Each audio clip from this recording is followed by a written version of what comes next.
Inicialmente, cumprimentando nossos colegas de São Paulo, por mais essa participação conjunta do Hospital Procardíaco junto com o Hospital Total Core de São Paulo. E a nossa semana de atividades científicas, naturalmente, além da sessão de hoje, nós teremos na sessão de Sexta Consciência dessa semana, será uma sessão da cardio-oncologia, onde vão haver highlights do último Congresso Americano de Oncologia Clínica. É uma sessão coordenada pelo Dr. Cláudio Domênico, onde vai se falar fundamentalmente de trato gastrointestinal e geniturinário e gastrointestinal.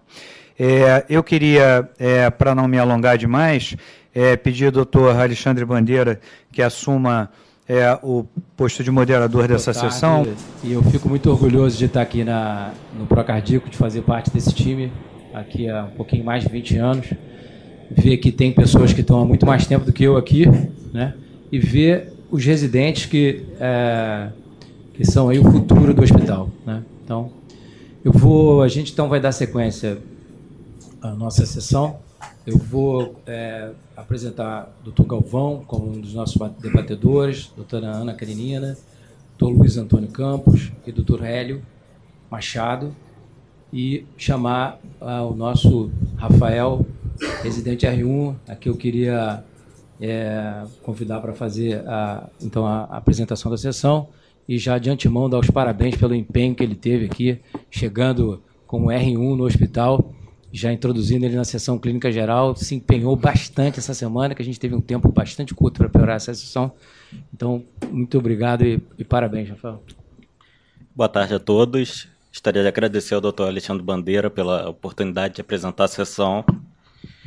Vamos começar com o caso. O tema de hoje é desafio diagnóstico da dor tóraco-abdominal, um caso bem interessante, inclusive no final vão ver que foi levado para um renomado congresso aqui no Rio de Janeiro, em 2018.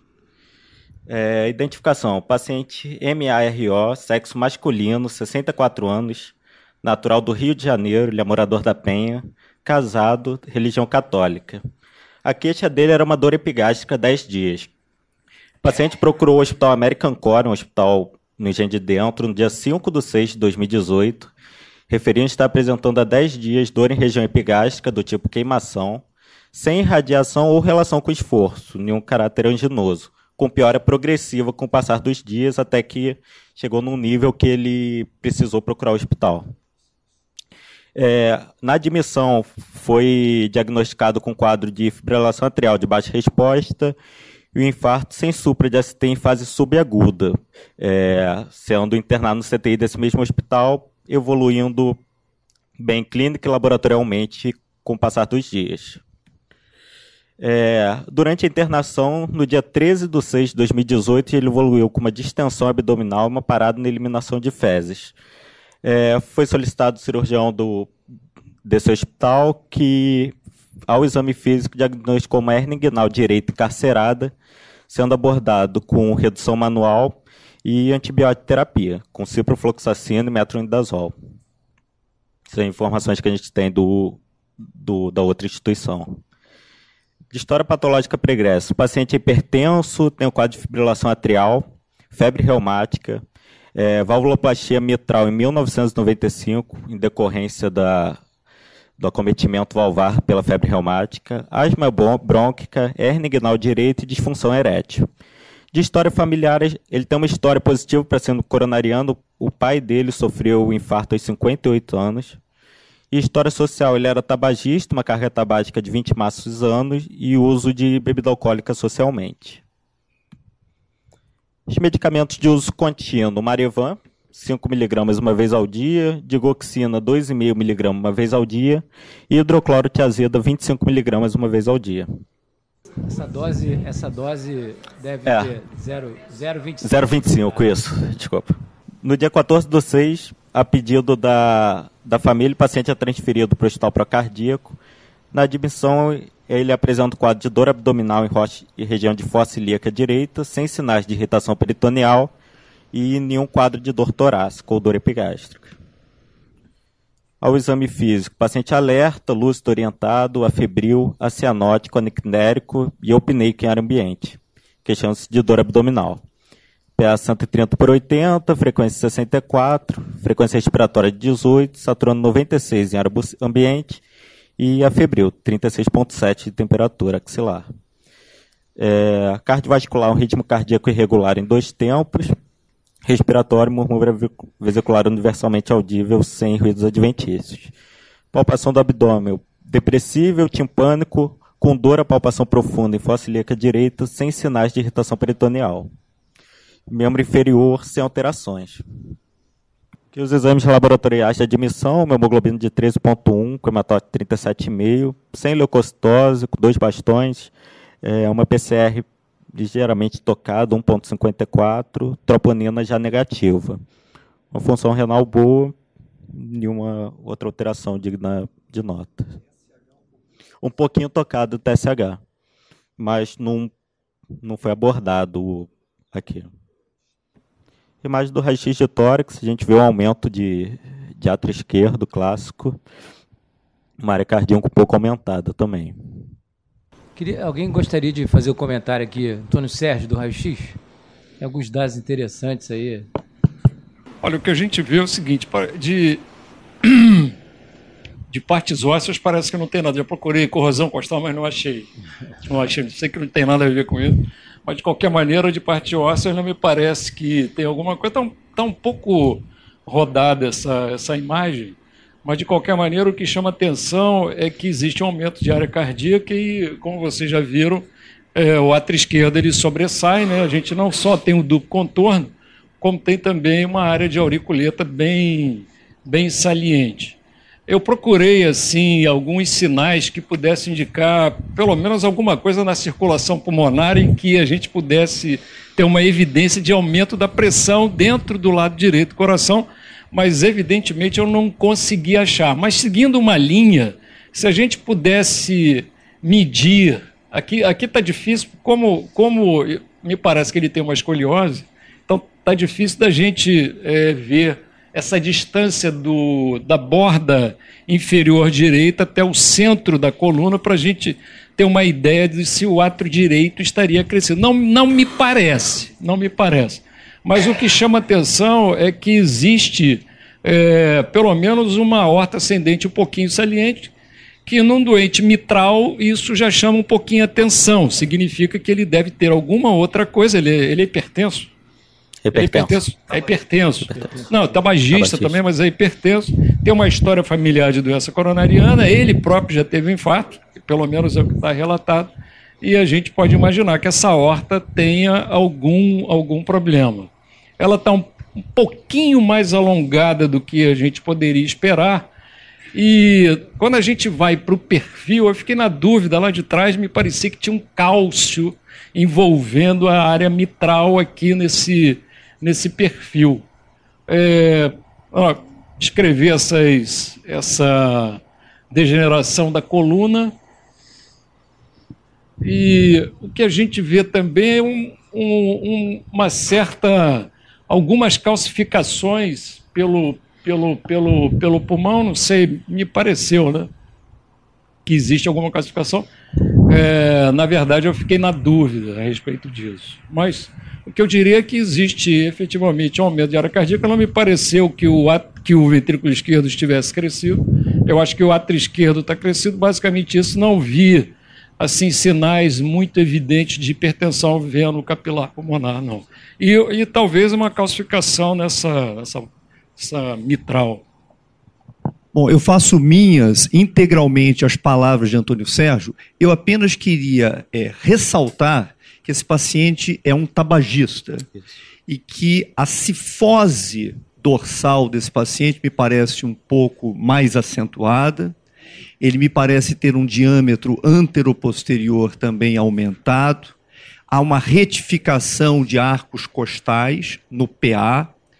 Então, isso pode falar a favor de um contexto de hiperinsuflação num paciente portador de uma doença pulmonar obstrutiva crônica tabágica modelo enfisema pulmonar.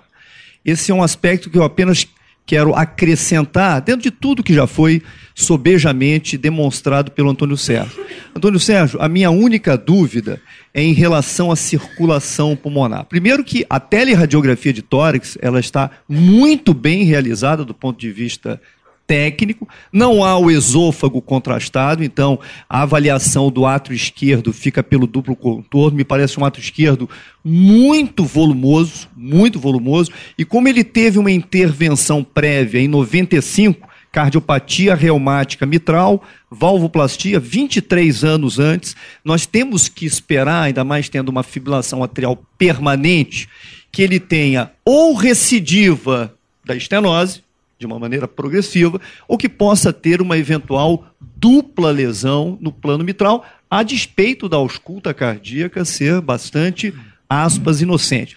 Eu acho, Antônio Sérgio, que há, pelo menos, indícios na teleradiografia de tórax, analisando a artéria pulmonar direita e a artéria pulmonar esquerda, em que pese que elas estejam algo encobertas pela silhueta cardioaórtica, que me parece existir também hipertensão arterial pulmonar.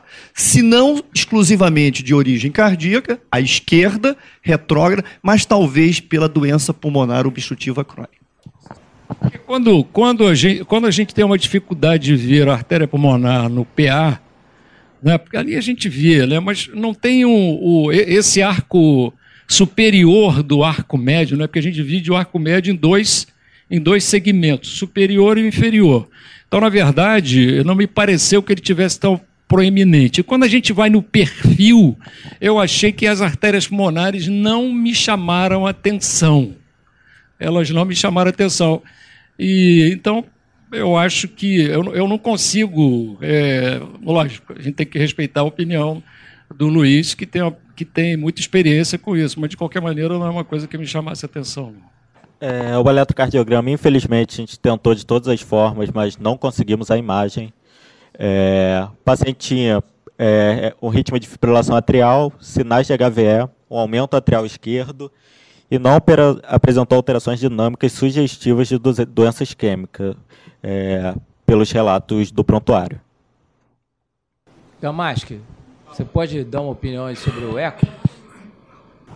Subcostal, que chama atenção, né, esse paciente bem um átrio esquerdo, né, o volume significativamente aumentado, né, a função sistólica aparentemente preservada, né, e, bom,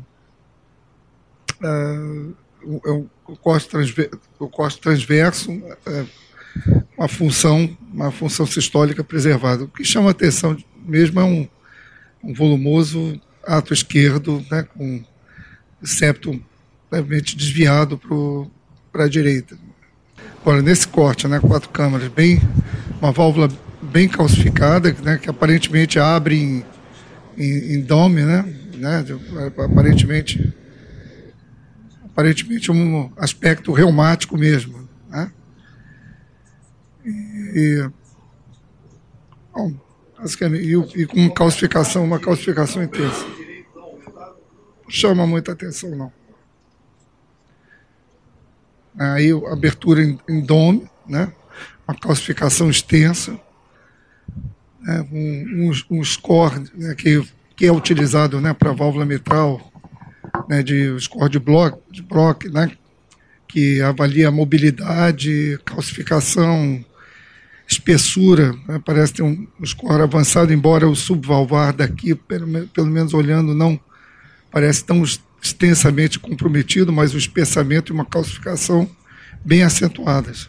Uma restrição de abertura aparentemente significativa, né? Configurando quadro sugestivo mesmo de uma estenose mitral de provável etiologia reumática. Roberto, que imagem é essa que se projeta para o ventrículo esquerdo a partir do plano mitral? O que é isso aqui? Não sei se você consegue ver de longe. É porque a imagem de calcificação dos folhetos exuberante é inconteste. Agora, a despeito disso, no movimento valvar, existe uma imagem que se projeta para o ventrículo. Isso é um folheto, é uma cordoalha, é uma estrutura de músculo papilar. O que é isso, Roberto? Acho que isso é próprio folheto, com envolvimento de cordoalha, com espessamento de subvalvar, né? Tudo com comprometimento do aparato valvar mesmo, como um todo. Mas chama a atenção mesmo uma calcificação bastante extensa. Eu só queria... Estenose vitral. Bom, se o Bandeira me permitir, só um recado para os nossos residentes. Voltando, porque esse doente tinha que ter um exame físico assim muito bem feito. Então, na verdade, quando vocês descreverem um exame físico, ausculta cardíaco, pelo amor de Deus, não coloca ritmo em 2 tempos, 3 tempos, 5 tempos, 10 tempos. Isso não existe, pessoal. A gente só tem 2 tempos, sístole e diástole. Então, na verdade, quando vocês descreverem, descrevam como está a primeira bulha, como está a segunda bulha, se ela desdobra, como ela está na respiração, se tem um outro elemento, se tem algum ruído de abertura da válvula, se tem um clique. Quer dizer, isso faz parte do exame físico. Eu sei, vocês estão aprendendo, para isso que vocês estão num ambiente como esse do procardíaco, mas é preciso que chame a atenção para que numa próxima apresentação vocês tragam esse tipo de informação, que num paciente como esse, isso é muito importante. Só chamando a atenção aqui também, que é a curva do Doppler, né, a gente vê que existe uma estenose, o aspecto é de uma estenose mitral reumática, e o Doppler para avaliação do grau do comprometimento da estenose. Vê o gradiente máximo, que é traçado pela curva do fluxo mitral, de 10, e um gradiente médio de 3, que não é de uma estenose mitral significativa, e uma área valvar mitral de 1,8, que corrobora uma só fazer eu concordo plenamente com o Antônio Sérgio, mas só fazer uma defesa aqui, o Rafael, ele só pegou o prontuário. Mas a mensagem é válida, mas o Rafael, a gente realmente foi um... O Rafael não tinha nem feito a prova ainda, nem a prova. Era só o exame físico do prontuário, mas eu acho que a sua crítica é totalmente pertinente. Só essa última imagem 3D, a área valvar mitral estimada em 1,1 centímetros quadrados. Mais significativo pelo 3D do que pelo módulo M. A gente teve essa perda de não ter nenhum comentário cardiografista, mas então vamos dar sequência. O problema da fibrilação atrial é esse, né? Porque não pode ser feito numa medida só, né? Essa área mitral, vocês vão ter que fazer isso em vários ciclos. Pelo menos, se o professor Carvalho Azevedo estivesse vivo, ele ia dizer assim, meu filho, pelo menos 10 medidas. O laudo do eco, importante aumento atrial esquerdo, veia cava inferior, calibre e variação inspiratória normais, uma leve hipertrofia concêntrica do VE, função sistólica normal de ambos os ventrículos, esclerose valvar aórtica sem restrição à abertura valvar, uma válvula mitral com aspecto reumático importante, calcificação do aparelho subvalvar, já submetido à valvuloplastia por balão anteriormente. Área valvar pelo 3D estimada em 1,1 cm² e uma PSAP de 39. Posteriormente, foi solicitado na admissão a tomografia computadorizada de abdômen, por causa desse quadro de dor abdominal do paciente. A gente trouxe 2 cortes, a gente achou os mais importantes. Eu acho que eu queria pedir ao professor Galvão para a gente fazer aí um exercício diagnóstico diferencial da uma dor tóraco-abdominal, um paciente aí já com doença cardíaca prévia, com esses múltiplos fatores de risco, e que a queixa dele inicialmente era uma dor epigástrica, mas que ele referia também essa dor não só no epigástrico, mas também como uma dor abdominal, em fossa ilíaca, enfim, só para a gente fazer algum exercício diagnóstico. Se a gente pudesse... Muito obrigado, Alexandre. Bom dia, boa tarde a todos. Esses casos que unem a cardiologia com a gastroenterologia, o abdômen, são muito ricos, né? Muito interessantes, porque esse doente começa com uma doença coronária, diagnosticado, em fato, possivelmente diagnosticado pela troponina, penso eu. Nós não tivemos o relato anterior, que não foi aqui. Quando ele vem para cá, ele tem essa história de dor epigástrica.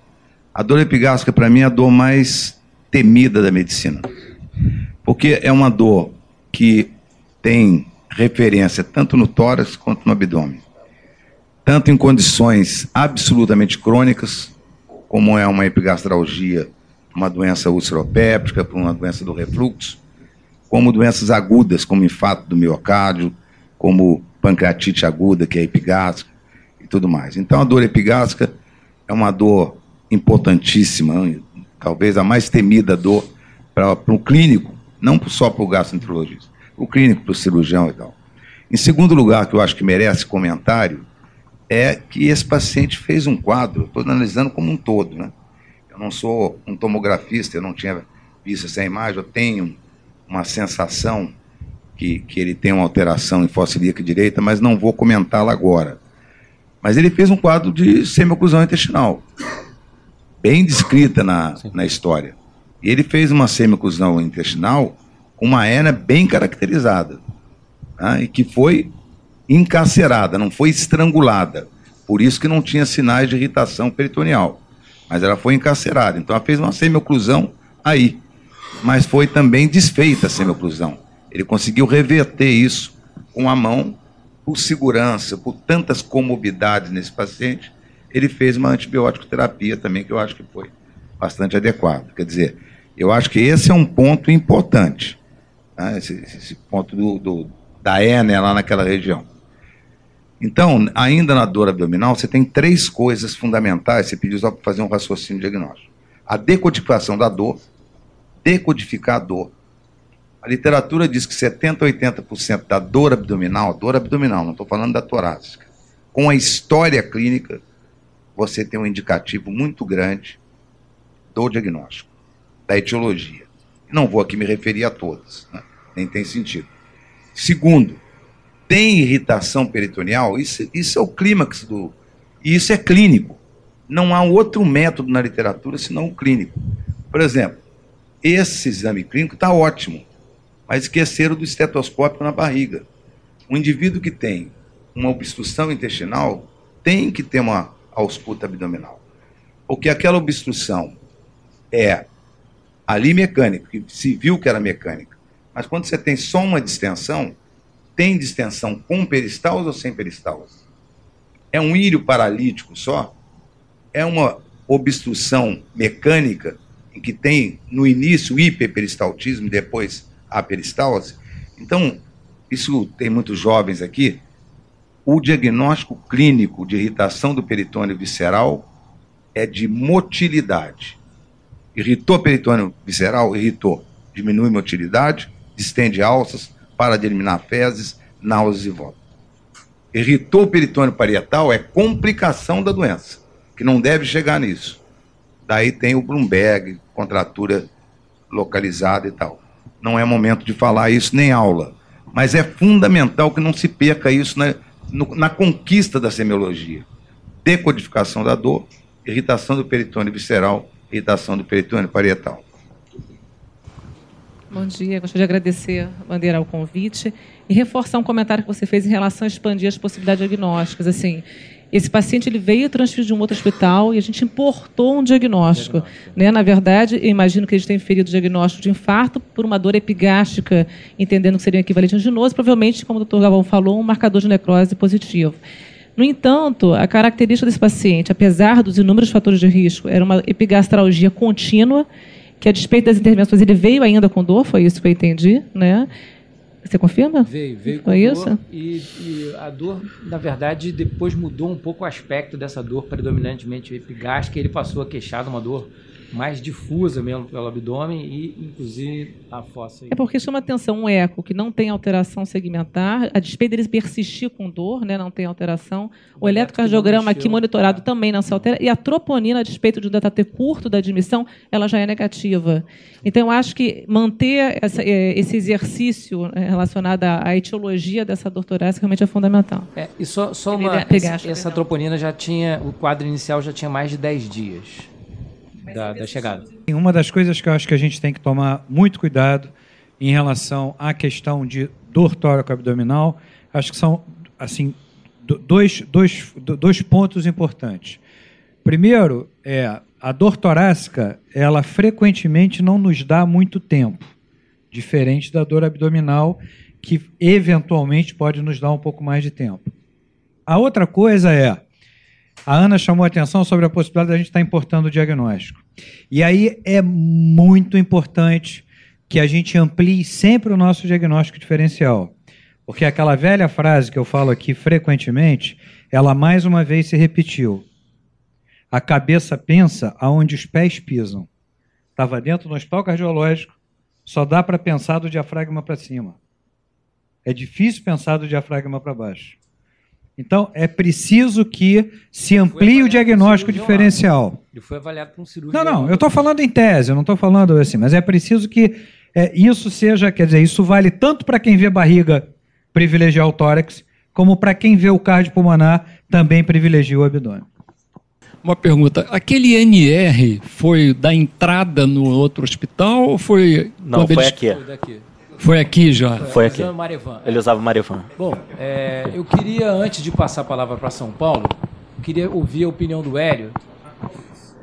Não, primeiro só aqui, eu acho que numa abordagem aí alguma consideração sua aí dessa... Você que foi o cirurgião que foi ver o caso. Comentar sobre o laudo da tomografia, né? Nesse primeiro momento aí, antes de você entrar mais na verdade, o que chama atenção é, assim, coube a cirurgia geral, o que acontece normalmente aqui no PRO, que é ótimo para a gente. A gente já chega aqui com o diagnóstico feito. Geralmente a gente é envolvido já quando já está mais fácil. Então a gente vem aqui fazer o trivial, que é a cirurgia. Esse paciente tem uma hernia encarcerada. Ponto final. Clinicamente, no exame físico e na TC. Mostra lá, por favor. Ela está aqui. A outra parte da... Está aqui. E está aqui o apêndice entrando aqui no canal inguinal. Esse diagnóstico, ele foi dado pelo colega no outro hospital. Não deve ter sido operado por conta da gravidade a mesma confusão que se fez aqui, se fez lá. O cirurgião deve ter ido lá, quer que opere? Dá para operar? Não, a gente está investigando uma outra coisa.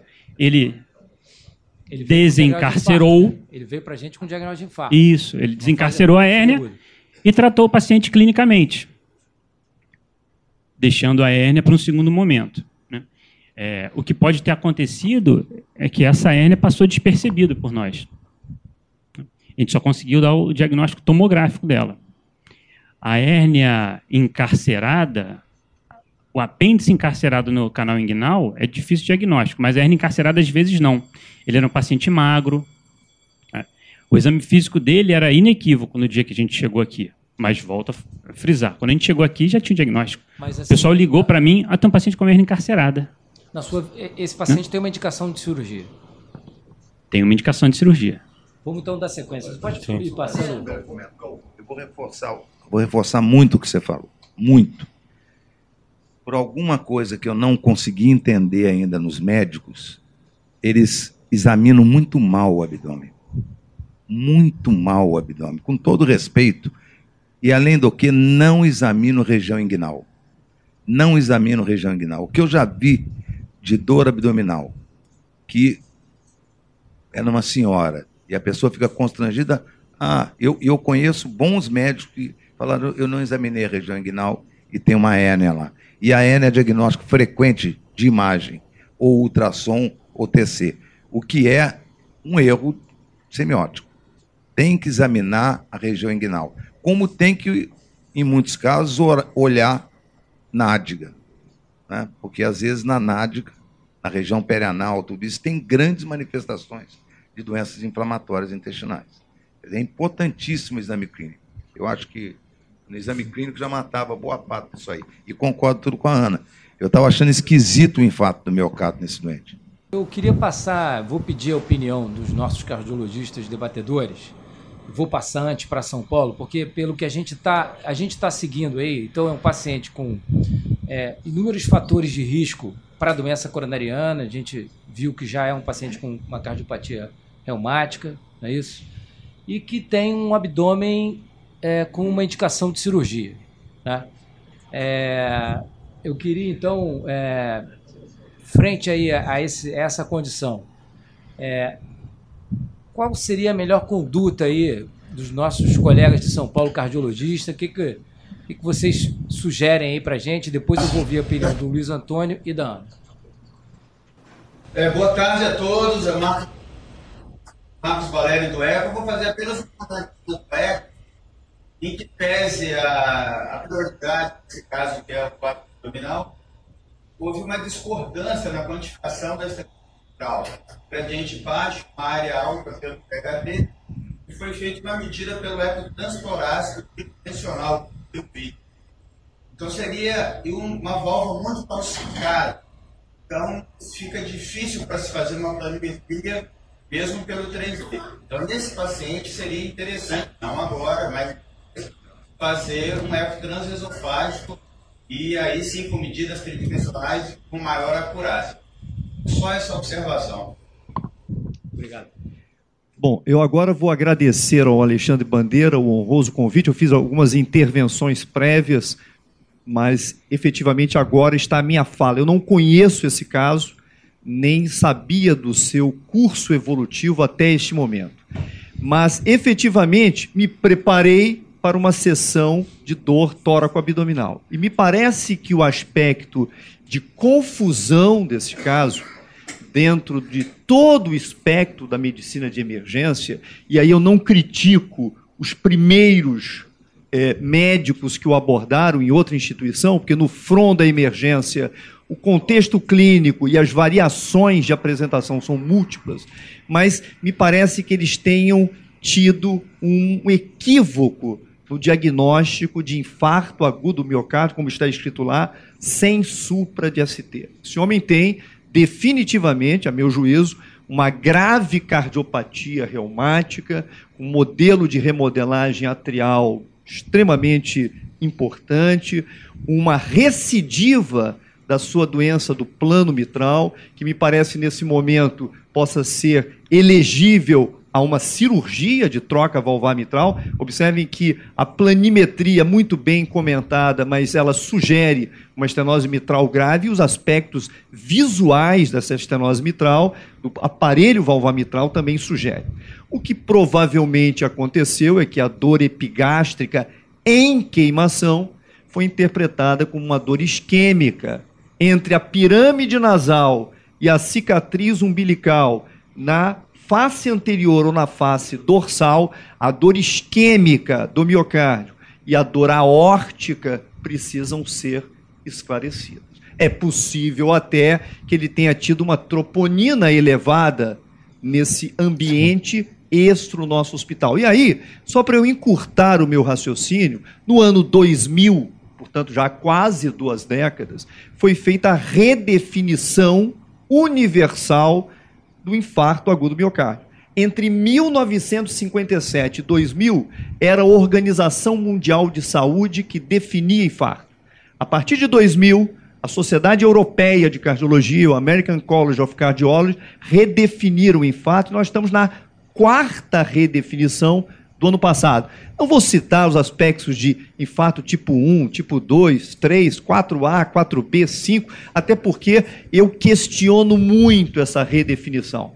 Mas, definitivamente, se esse paciente fez uma injúria miocárdica, e aí a gente entra na redefinição infarto tipo 2, que difere infarto de fato da injúria miocárdica, ele fez uma injúria secundária.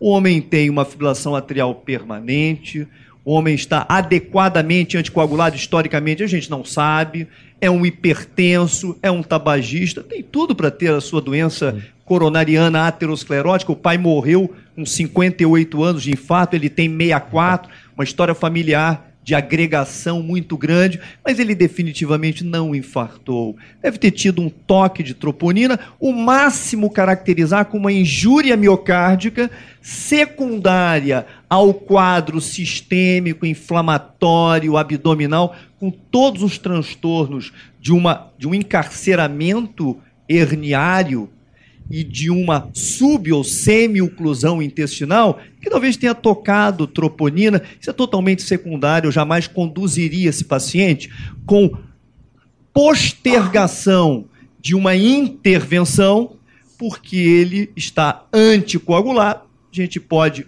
ou reverter a terapêutica o inibidor de vitamina K ou esperar 2, 3, 5 dias para operar, de acordo com o critério semi-eletivo, urgência ou emergência, mas não postergaria, não faria dupla antiagregação plaquetária. Esse paciente, sem nenhuma crítica aos colegas que primariamente o atenderam, só no front é que a gente é capaz de avaliar dificuldades e, digamos, intempéries que os indivíduos passem, mas ele não infartou. Eu conduziria esse paciente com foco no tratamento da sua doença abdominal e que o que me parece é que o tratamento cirúrgico deva estar imposto em termos de abordagem, digamos, não de maneira imediata, até porque passaram-se já praticamente 2 semanas, mas nesse momento, mantendo sintomas abdominais, com encarceramento clínico e por imagem, o paciente tem que ter esse processo revertido. Essa é a minha visão e, a meu juízo, não infartou. Esse paciente foi conduzido por um colega que foi dando as condutas dele, mas eu queria ouvir da Ana se a gente partiria para o que você acha de um paciente com um diagnóstico que a gente realmente não conseguia comprovar muito, mas que veio com um relato de ter sido uma questionável síndrome coronariana aguda, um paciente com múltiplos fatores de risco e que tem uma indicação, já indicou a cirurgia. O que a gente programaria para ele em termos de estratificação? Você indicaria cirurgia para ele assim, sem uma estratificação? Caso positivo, que tipo de estratificação você adotaria? Eu acho interessante, não sei se eu vi bem a prescrição dele ali, o uso de medicamento, mas a despeito do diagnóstico de infarto, ele veio com prescrição sem antiagregante, sem uma estatina, então não sei até que ponto, de fato, isso foi valorizado, porque a prescrição não estava compatível, né? A minha preocupação no momento é que, assim, a gente sabe que teve um diagnóstico que foi postergado pelos motivos que já foram descritos. Eu não sei, inclusive, se ele não tem um sofrimento de alça ali, né? Foi uma hérnia que conseguiu reduzir anteriormente, agora tem um diagnóstico de carcerada. Não sei se ali a minha percepção é real de um borramento de gordura, um espessamento maior, então não sei se realmente tem algo, comprometimento maior, só inflamatório ou sofrimento. Então, o paciente tem que passar por uma intervenção. Por mais que a gente valorize todo o diagnóstico de infarto para esse paciente, infarto sem supra, se a gente fosse colocar esse paciente dentro de uma estratificação de risco, contemplando a maior parte dos fatores que nós dissemos, ele ficaria num time risco e baixa intermediário, né? E, em relação à doença mitral, quer dizer, esse paciente a gente não sabe se era um paciente limitado funcionalmente, mas a princípio não, isso não fazia parte de uma queixa, a gente não viu na parte pulmonar nenhuma grande sobrecarga de congestão pulmonar, e é um paciente que tem uma PSAP tocada, não chega a ser realmente essa histórica de pulmonar tão exacerbada. E eu, nesse momento, priorizaria a questão abdominal dele, que é uma cirurgia que não é de um porte tão grande, e a gente, na verdade, é o que é emergencial no momento.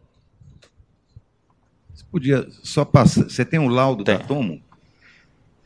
Presença de líquido intrapendicular com borramento da gordura adjacente e apêndice localizado no interior do saco eneário inguinal direito. Esse é um dado importante para o caso, não é, Alexandre? Você vê que é um apêndice que está dentro do saco eneário. Já tem alguma coisa aí que... Isso não é comum. Isso não é comum, isso é uma coisa bastante incomum até. Quer dizer, o apêndice está dentro do saco eneário e há um borramento da gordura adjacente ao apêndice, mostrando que talvez tenha uma concomitância de apendicite junto. Isso daí é importante. Eu acho que tem que... Presença de líquido intrapendicular, quer dizer, deve estar obstruindo o apêndice e deve estar retendo a secreção apendicular lá dentro, com borramento da gordura adjacente ao apêndice, quer dizer, está estendendo o processo inflamatório além do apêndice, por isso pode dar até dor epigástrica, como dá apendicite no início, dá uma dor epigástrica referida por distensão entendeu? Faz mais sentido a história do doente.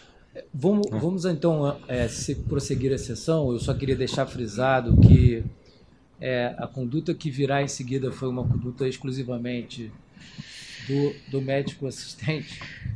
E vamos então fazer esse resumo. Tá.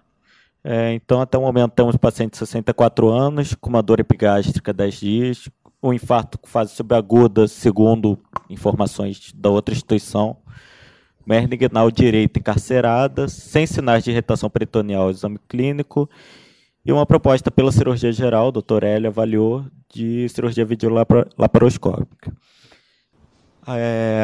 Teria a questão da conduta pré-operatória, que basicamente foi a discussão em relação a cateterismo ou não. A gente, com a discussão aqui, acabou vendo que não. Eu trouxe até, bem superficialmente, diretriz da ESC. Sim. Acho que a gente tem que colocar aqui é o seguinte. Bom, ele, embora não tenha sinais de irritação peritoneal, mas ele tem um indicador, pelo que o Galvão falou, de um processo envolvendo o apêndice que a gente não sabe direito o que é. E uma indicação pelo cirurgião de uma intervenção abdominal. A pergunta que eu faria é o seguinte: existe alguma intervenção cardíaca que possa, nesse momento, impedir que essa cirurgia seja feita?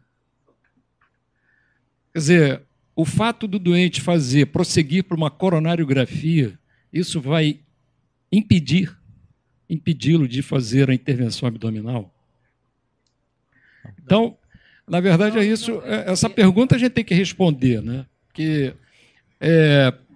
pelo que foi descrito até agora, é um paciente de fibrilação atrial com uma doença valvar reumática, que já teve uma intervenção 23 anos atrás, tem uma história familiar positiva para a doença coronária, teve esse diagnóstico suposto de um infarto sem supra, mas tem uma boa função ventricular, né? Então, na verdade, ele não tem uma disfunção ventricular importante que pudesse colocá-lo no altíssimo risco, né, de alguma intervenção que colocasse a vida dele em risco. Quer dizer, então, na verdade, eu fico com o pressuposto de que, mesmo fazendo uma coronariografia, eu acho que isso não seria efetivamente um dado que impedisse a realização dessa cirurgia.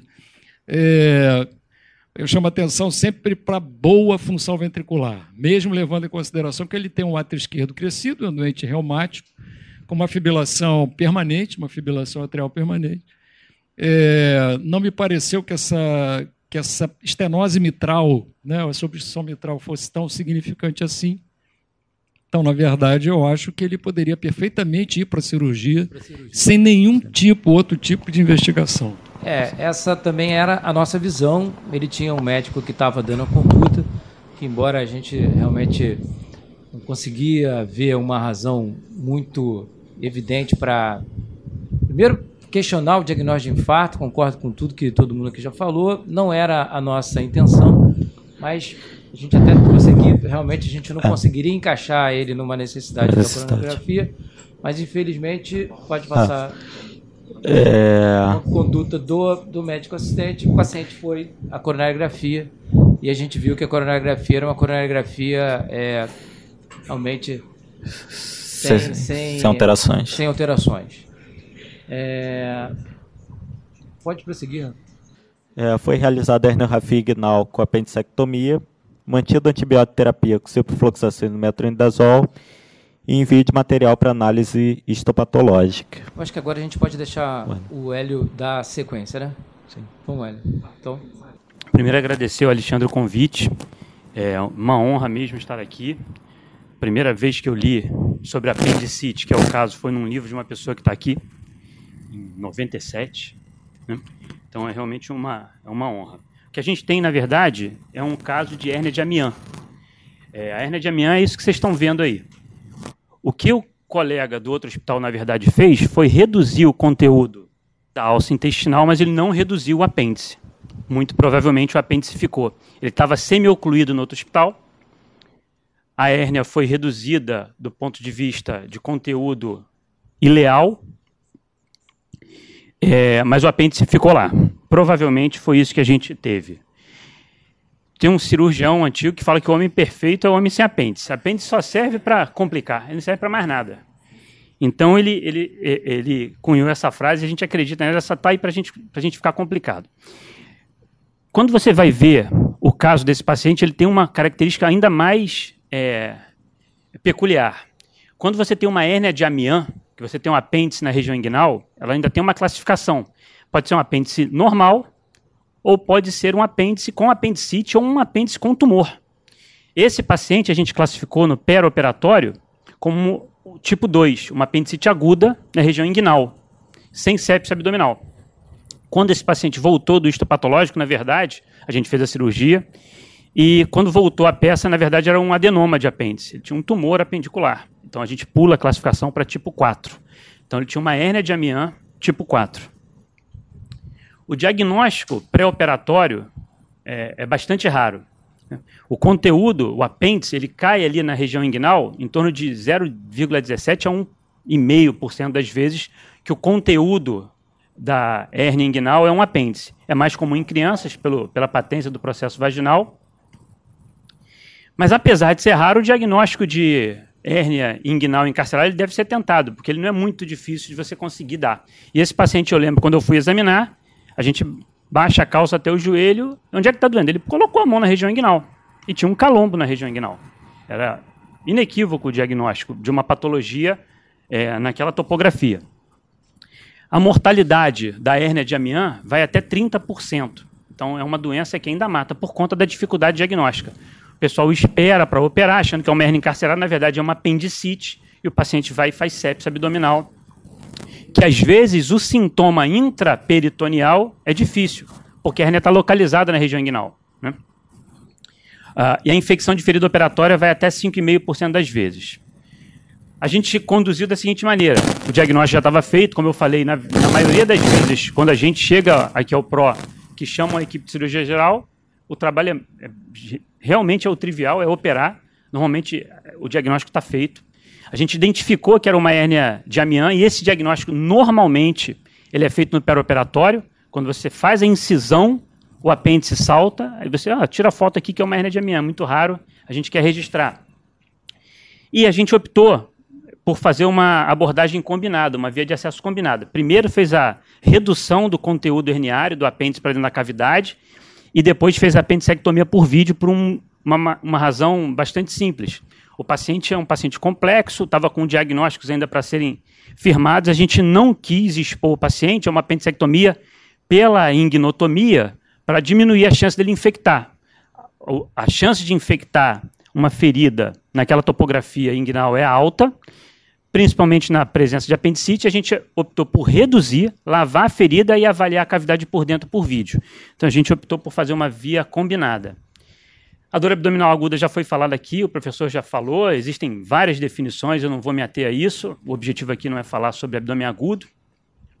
E é só passar para vocês o que o cirurgião pensa disso, o aspecto que como a gente gosta de raciocinar nisso aí. A gente sabe que o abdômen agudo é muito prevalente nas emergências, talvez aqui seja um pouco menos por conta do viés que o hospital tem de tratamento, mas numa emergência comum, 1/4 dos pacientes chegam com a queixa de dor abdominal. E a gente teve nesse paciente 2 oportunidades para dar diagnóstico. Ele tinha um apendicite e tinha uma hérnia inguinal encarcerada. E a gente não deu diagnóstico nenhum dos dois. É isso que é o interessante desse caso. Quando o cirurgião vai ver um paciente no pronto-socorro, a primeira pergunta que a gente faz, que a gente tenta responder com a investigação, é se o abdômen é cirúrgico ou não. É isso que está na cabeça do cirurgião quando vem ver um doente. Esse caso aí, quem não lembra, existia antigamente um palm top. Eu tirei essa foto na residência, era um palm top Zaire 71. Era um abdômen agudo clássico cirúrgico. Quando a gente abriu o abdômen do paciente, era uma adenite mesentérica. Não tinha tomografia na época no hospital que eu trabalhava, a gente fez uma laparotomia branca. Foi aí que um chefe meu falou para mim: Hélio, você nunca pode deixar a pele entre você e o seu diagnóstico. Não tem TC, o paciente está com dor, você vai lá, não é pecado nenhum fazer uma laparotomia não terapêutica.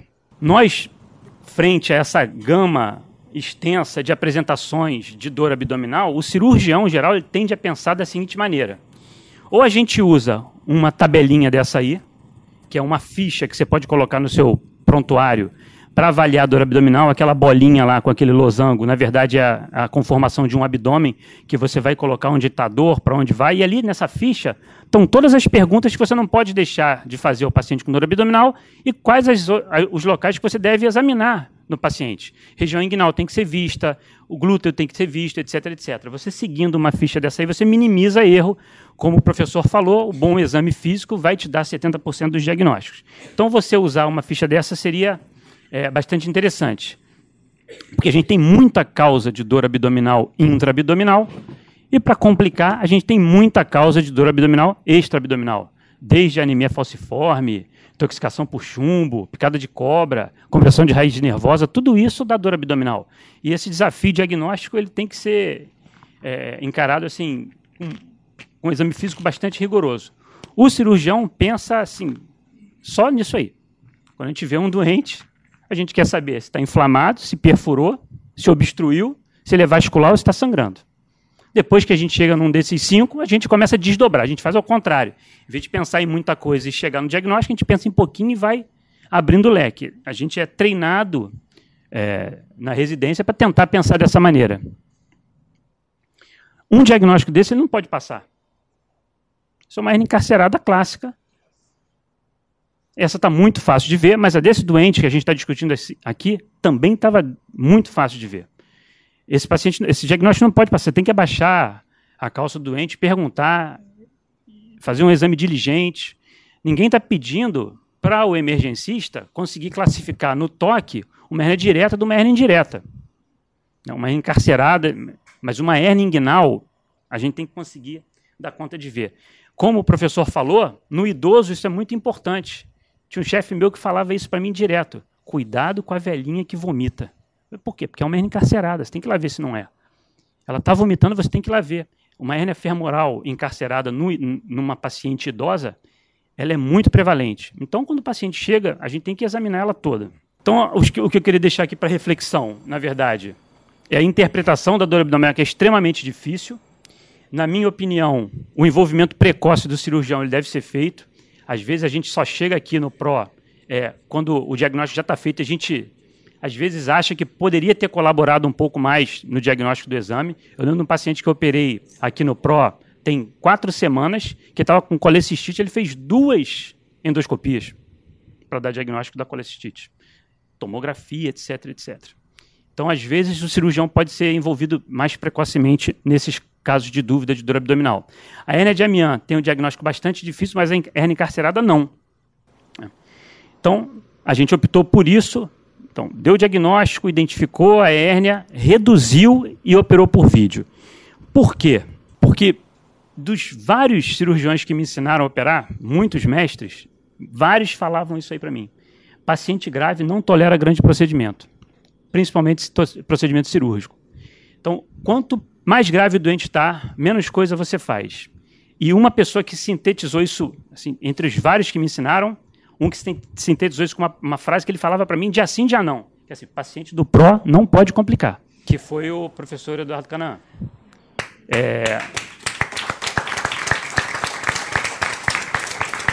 Ele falava para mim, assim, seguidamente, paciente do PRO não pode complicar. Eu já entendia isso de outros mestres, mas o paciente do PRO, ele não pode ter infecção operatória, ele não pode fistulizar, ele não pode obstruir, o ilho paralítico dele não pode ser muito importante, porque ele não tolera. Ele falava isso para mim direto.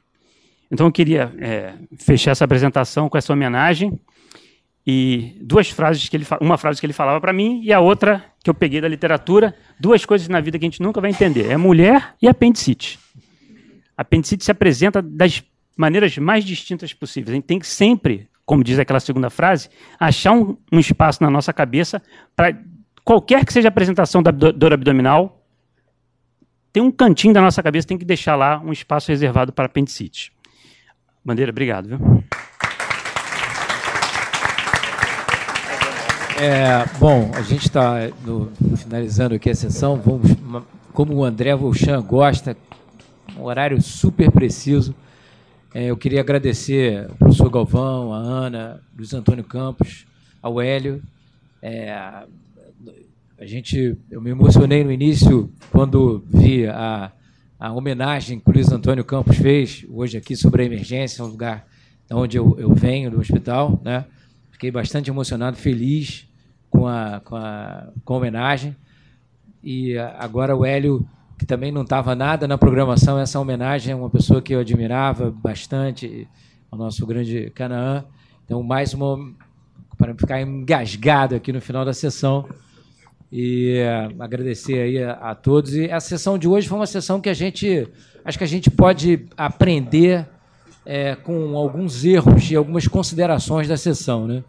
E eu acho que para as pessoas mais jovens aí, a gente nunca vai deixar de pontuar que o exame físico e a história clínica, acho que, apesar de toda a tecnologia, vocês jovens aí, e Rafael aí, que pegou essa sessão muito, ele examinou só o prontuário, né?